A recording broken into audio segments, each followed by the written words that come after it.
Hello, and welcome to our discussion of Spotify and their database process.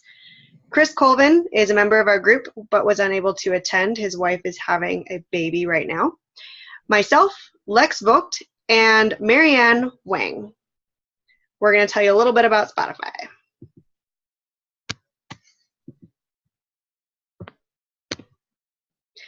First of all, a little history of the growth at Spotify. They were founded in 2006 in Stockholm, Sweden. Very quickly thereafter, they introduced $21 million of capital via a Series A round of funding. 3 years later, they had 1 million paid subscribers, and it was only then that they launched in the US. In 2013, they had 24 million users and had 4.5 billion hours of music listened to within just that year.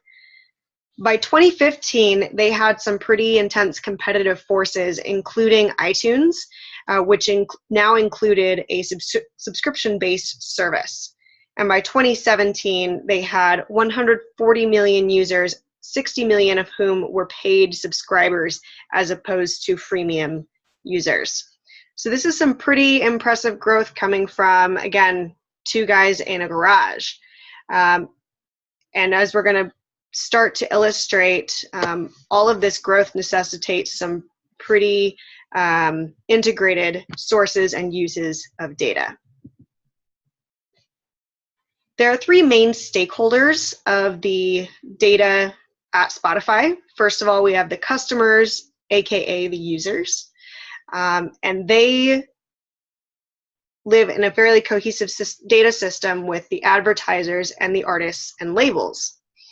So the customers, the users, they are not only getting access to desired content, but really they're providing data to advertisers and artist labels by virtue of their behavior. They are very quickly indicating what content they like and don't like. They're quickly indicating what demographics they fall into. All of these pieces of data inform best use of content. Advertisers use this data to quickly adapt their ad content, the frequency of that content, and they use it to target specific demographics based on social media integration and on listening preferences. Artists and labels can use this data coming from customers to better understand, what artists are really being latched onto, which are being discarded, what regions are listening to what specific types of music. Are there any trends on social media that they need to integrate into their listening platform? All of these pieces of data, again, generated by users somewhat subconsciously, is being used to drive content relevance.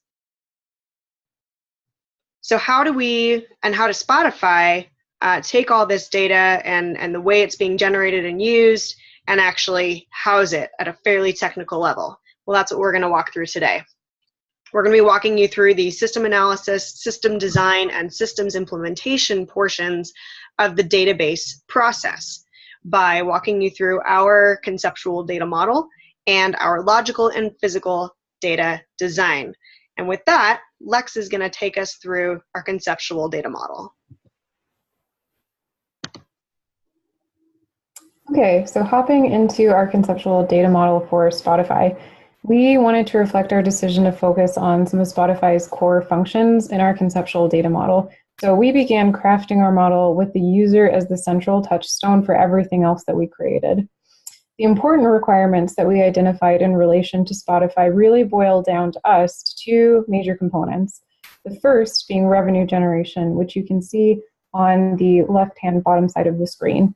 And we decided to represent this through two different subtypes, paying user and free user, represented by the total specialization double line with the disjoint indicator, letting us know that a user can only be one or the other in the database.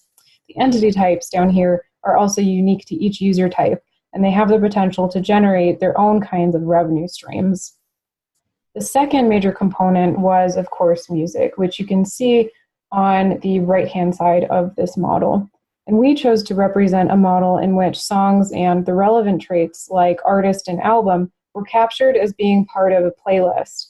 Again, another user-driven workflow that would later allow us to tie in each of these entity types and their relationships together in a highly connected logical and physical model. And this slide just highlights that centrality of the user. Okay. Our next step was taking the conceptual model and placing it into the logical model. So in our next slide, we have, well, first of all, this is one part of our logical model where we wanted to capture the most information is the user table. And with the user table, it really was a central hub for all activities. Since Spotify's business model heavily depends on user interaction, it was important to us to collect applicable data to view each user's behaviors and demographics. And in turn, this gave Spotify information to target better advertisements from what we saw. And our goal when we created the logical model was to better understand the user's intentions and to analyze the data provided to better service their wants and needs, while keeping in mind the goal of third normal form throughout our database. And this is our entire logical data model. We divided up the entities from the conceptual model into these tables you see here. There are about 19 total. This helped add clarity to the complexity of our first model. And with all of these tables, there's a primary key, and there's also foreign keys for some of the tables. And those allowed us to know more information and linking information to items such as how many times a song is in a playlist, the age of the playlist, and most importantly, how revenue is generated from the free user and the paying user. And with all of this information, we were able to take this and make it into our physical model, which is in our next slide. Thanks.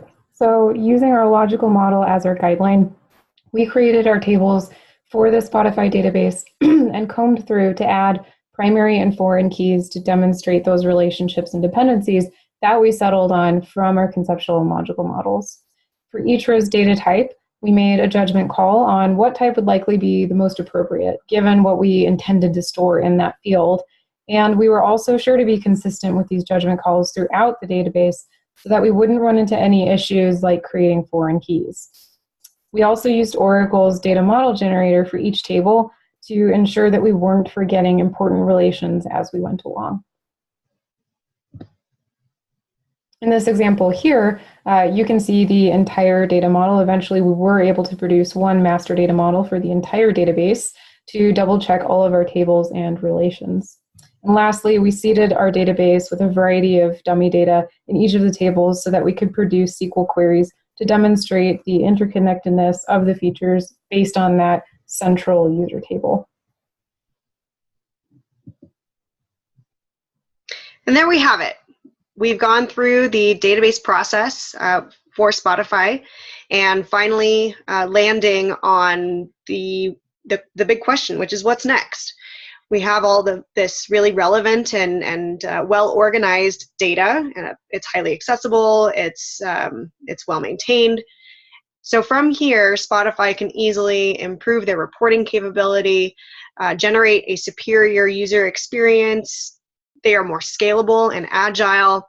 And finally, both advertisers and artists and labels are able to generate highly relevant content in order to generate revenue and stay strategically and data competitive. Thank you for your time. We hope that you have found this insightful, and we hope you learned something new. Have a great day. Hooray! Hey.